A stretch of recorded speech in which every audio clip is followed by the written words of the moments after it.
Okay, gentlemen and ladies, mga kabaro natin sa industriya ng pagmamarino, mga ka-OFW natin. Again, good day. Ayan, yung aking bunso sa likod, sumisilip. Muli po, tutuloy lang natin yung ating pod session. Tutuloy lang natin yung ating pod session about financial literacy. No? Naputol tayo nung nakaraan is about sa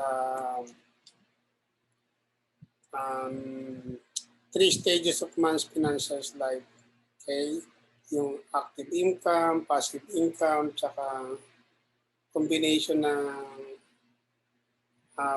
active and passive income, tapos yung passive income lang, yung stage 3. Okay po. So ngayon, i-discuss naman natin ngayon yung tinatawag na rat race cycle. Okay, so let me share yung slides ko. Nasa natin yung ating slides.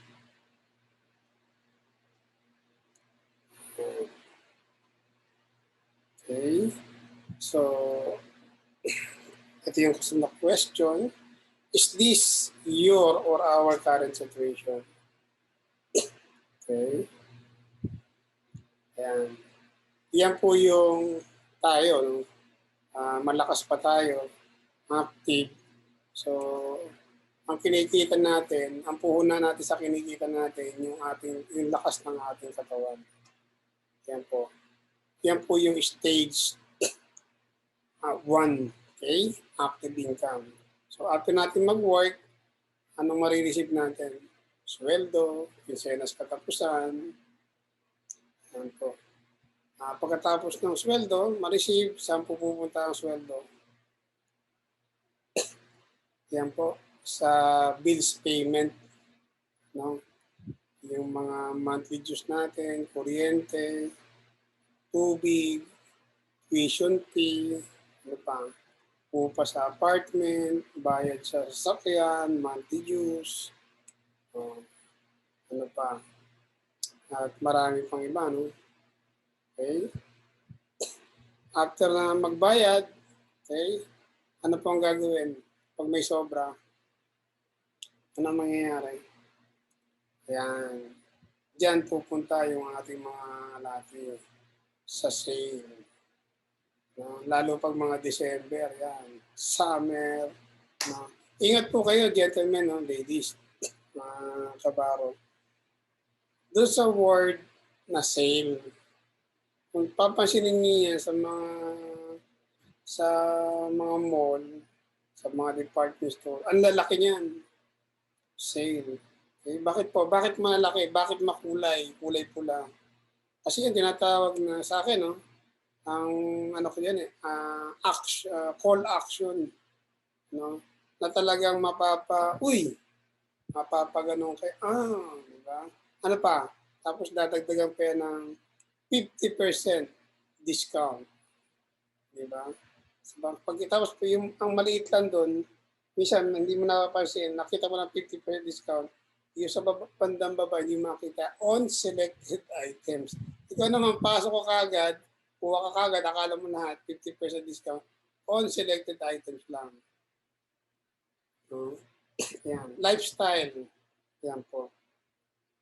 Hindi naman masama ang lifestyle, pero sisiguraduhin lang natin po, ang gagastusin natin sa lifestyle, yung 70 or 80% of our income. Okay? Siyempre, bawasin mo na din yung pambayad sa sa payment, sa bills. Okay? Yan, ibawas mo na yun. Okay, siguro lifestyle, lagyan mo 30%. Okay, hindi naman masama. Bigyan mo ng regalo yung sarili mo, pero huwag mo naman gawin buwan-buwan o linggo-linggo. Okay? Ang mangyayari sa bandang huli, ikaw ang kawawa. Bakit ka mo? Kapag hindi na nagkasya o nalibang ka, yung ating mga alati, nalibang, lalo ang dala is yung Kung yung alatin natin is pure housewife. Ano yung housewife? Yung mahilig mag-swipe. Okay? Yung dala is credit card. No? Swipe lang ng swipe. Na hindi naman malayan, ano pa mangyayari? Sa sobrang dami ng pinamili dahil sa sale, ayun na, nahirapan na ngayon i-stretch yung budget. Okay? Nakalimutan maglagay ng emergency fund. Kagaya ngayong panahon ng pandemic. No? Ngayon ko po napagtanto na hindi lahat ng marino is may emergency fund. No? The way na marami ako nakita na humihingi rin ng saklolo o humihingi ng pag-asa na matulungan ng gobyerno. So hindi pala lahat ng OFW o hindi lahat ng mga naging marino is sabi na iba mayaman. No, hindi pa po mayaman ang mga marino. Hangga't ang marino po nagbabarko, hindi pa po sila mayaman. Okay? Tanggalin po natin sa mindset na ang mga marino or OFW mayaman. Ang mga yan po, habang nagtatrabaho, hindi pa po yan mayaman. Kapag tumigil na po yan sa pagbabarko, ayan, siguro mayaman na yung mga yan. Pero siguro lang, hindi sigurado. Okay po. So, ano nangyayari? After na mag-enjoy sa sale, ayan, may matitira, wala. Basyo. Walang natira at pati yung savings, nagastos pa. Ano, meron? Ayan, utang. Okay? Utang. Dahil sa nakalimutan na mag-save, na magtabi, na magsubi, okay, para sa kinabukasan, ang naitabi is resibo. Resibo ng utang. So anong mangyayari pag may utang? Balik uli sa work. Yung breadwinner. Okay? So mangyayari, paikot-ikot lang po ito. Trabaho, paycheck, bayad utang, okay? Sale, yan naman, hanggang sa palaki na palaki yung utang. Mapapabaon. Okay? Ano mangyayari?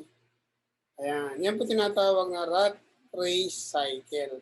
Yan pong nasa loob na yan, naka-necktie na yan, hindi po yan makakawala dyan kapag may mga bagay dito na hindi natin binago. Okay? Ano yan? Yung number 1, yung utang. Pangalawa, wala kang savings. Okay? Ang factor nun, kasi mahilig ka sa sale. Mahilig tayo sa bagay na binibili natin na hindi natin kailangan. O yung issue ngayon na hindi essential. No? Siguro yung bagong term ng needs. No? Okay? Equivalent ng needs. Essential. Yun lang sana dapat ang ating binibili muna. No? Pwede naman tayong bumili ng para sa atin, regalo natin sa sarili natin. Siguro birthday, ayan, regaluhan natin sarili natin, reward, pwede. Pero wag po yung yung buwan-buwan. Pagka minsan, bakit napapautang? Ano po yung factor bakit minsan napapautang? Kasi po yung alati, ang expectation niya by next month, may darating. No? Kaya pagka minsan, nai-advance na yung gastos. Okay? Hindi po sila advance mag-isip, advance gumastos. Yun ang diferensya. At yung iba pa minsan, nakasanla na yung ATM. Meron mga ganyan. Meron akong kasama sa barko na, yun nga, dumaan lang yung pera sa, sa kamay niya, pinambayad lang sa kasama namin. Meron din akong kasama sa barko na sumasabay sa gastusin sa opisyal. Ang kanyang position is ultimo, mas mababa ang sweldo. Pero pag gumastos, patalo pa opisyal. No? Yan. So, yan po. Ito po sa cycle na to, pag meron tayong mga bad habit na hindi natin tinanggal, diyan lang tayo paikot-ikot. Work, paycheck, bills, stretch your budget, no savings, utang, paikot-ikot po yan. Kapag hindi po natin binago yan, for sure, isa lang po ang mararanasan natin sa bandang huli. Ang may experience natin. I wish hindi natin may experience ng mga kapwa natin marino. Pero na-experience na iba ngayon. Alin po, yung age limit. No? Marami na nagko-complain about age limit. Meron daw, anong term nila dyan? Discrimination. Di ba po? Kasi nga naman, meron namang mga may edad na healthy pa, no? Na masipag pa, okay? Pwede pa naman magtrabaho. Ang problema, yung mga company, hindi na hina-hire. So, advice ko lang po, no, paalala lang sa mga alati, para po hindi na danasin ng ating ng inyong mga breadwinner, ni ate, ni kuya, ng tatay ninyo, ng asawa ninyo, na hindi naabutin yung age limit. Ano po? Cooperate po sa kanila. No? Yung nare-receive po ninyo buwan-buwan, minsan maliit siguro para sa inyo, pero at least sana makapagtabi kayo kahit 20% monthly. Okay? Yun na po yung inyong reward dun sa inyong breadwinner. Kapag nag-retire sila, meron silang makukuha. Kasi po, for your information, ang marino, wala pong pension na nare-receive sa company o retirement fund. Ang retirement fund ng marino is yung mga sa union. Kagaya na sabi na AMUSO. Okay? Yun po yun. Okay? So yun po. And then, kapag hindi po natin binago yung cycle na to, mag-stick tayo dyan, nakapokus tayo sa ganyang practice palagi, ano po mangyayari? Yung 3 stages of man's financial life, mai-stack lang po yung ating breadwinner saan? Dun sa level 1. Alin? Yung kumikita by means of their strength, yung active income. Okay? So, hindi po makaka-level up saan? Doon sa money at work. Yun lang po. Okay? Yun po ang sekreto ng mga mayaman, bakit lalo silang yung mayaman. Kasi ginagamit nila ang pera na pinaghirapan nila na magtrabaho din para sa kanila. Kasi ang tao po tumatanda pero ang pera hindi. Ang pera mo na kinita mo, pag napalaki mo, lalaki yun. Pero pag wala kang naitabing pera, sorry na lang. Okay po. So wag na sana magagalit no, yung mga kapwa nating marino. Yun lang, I wish hindi ko rin ma-experience yun, yung age discrimination. No? Okay? So ito po ang para sa akin, no? Sa mga young generation ngayon, ng mga marino.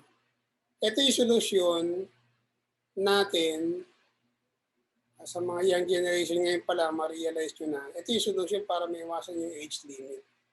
Okay? Kasi ang retirement po, wala sa age. Ang retirement po, wala sa laki ng age, wala sa tanda sa age. Nasa laki po yan ng inyong na-save o ng inyong na-invest. Yun lang po. Okay? I wish wala pong magalit no, sa kapwa ko marino. No? Iba-iba tayo na estado sa buhay. At sa akin lang ito, isa na lang po. Paalala, reminders lang po, especially sa mga alati. Okay? Kasi hindi po masarap magbarko para po sa inyong kalaman. Kahit opisyal, ang inyong kamag-anak sa barko, engineer, hindi po madali ang buhay sa barko. Ako na po nagsasabi sa inyo. Yung inyo pong mga breadwinner na nagbabarko, hindi lang po nagsasabi sa inyo yan ng problema. Okay? Kasi ayaw nilang madagdagan. Kasi gusto lang makapokus sa trabaho. Okay? suggestion ko lang sa mga natin, mag-ipon tayo. Hindi ko may sobra, punta tayo doon sa sa sale, no? Lalo yung bago ngayon, yung online shopping, no? Wag po tayong kung may sobra, ipunin natin. Okay? Yun ang gawin nating reward para sa ating breadwinner. Okay po? Para at the end, sa mga huling araw ng kalakasan ng katawan nila, ma-enjoy naman nila. Okay? Yun lang po, gentlemen and ladies. Again, wala po akong masamang tinapay sa mga kapwa nating marino. Sa akin lang po, makapag-share ako kung ano yung natutunan ko dito sa seminar na pinuntahan ko o na naatinan ko. Okay? Yung iba sa inyo siguro is meron na rin knowledge about dito. Sa akin na siguro i-share ko rin. No?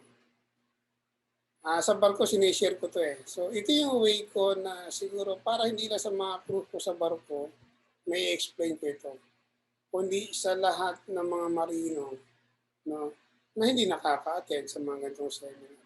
Ito yung naisipan kong way, no, na pati mga OFW na rin, na ma-educate. Hindi lang pala marino, hindi lang OFW, importante yung pang-alate rin. Kasi yung mga nagtatrabaho, kumikita, mostly sila talaga, they know how to spend their hard-earned money. Pagka minsan ang hindi lang maganda, tabi-tabi po doon sa ibang alati, no? Pagka minsan talaga, pag hindi mo pinaghirapan ng pera, madali mong gastusin. No? Madaling mawala eh. Pag hindi mo pinaghirapan. Okay? Again, gentlemen and ladies, thank you very much po. No? I wish meron po kayo natutunan. Meron po tayo susunod niyan, yung session natin. Okay? So, ano pang sunod na slide natin dito natin? Okay. Why do most people have no savings? Nabanggit ko na rin kanina. Bakit po? Wala pong tao na gustong bumagsak o nagplano na bumagsak. Pero maraming tao ang bagsak sa pagpaplano. Yan po. Kung nakita niyo sa screen, nobody plans to fail, but many fails to plan. Kaya ang karamihan po, walang savings. Okay? Ano yun? Yung 20% ng income mo, isinesave mo. Yun yung pagpaplano. Okay? Then 70 or 80%, yun ang gamitin mo sa lifestyle. Okay po. So itong mga bagay na ito pinaplano. Okay, para may iwasan, matigil tayo dito sa rat race cycle. Okay po. So next session po natin, i-share ko naman sa inyo is about sa 6 steps to financial security. Okay. Ano po tayo, no? Step by step. Medyo mahaba-haba ng konti yun. Okay po. Again, gentlemen and ladies, mga kapwa ko Marina, OFW, I wish meron kayo natutunan kahit konti. Okay po. Again, I'm Kuya Noli. God bless and may your dreams come true. Thank you and good day po.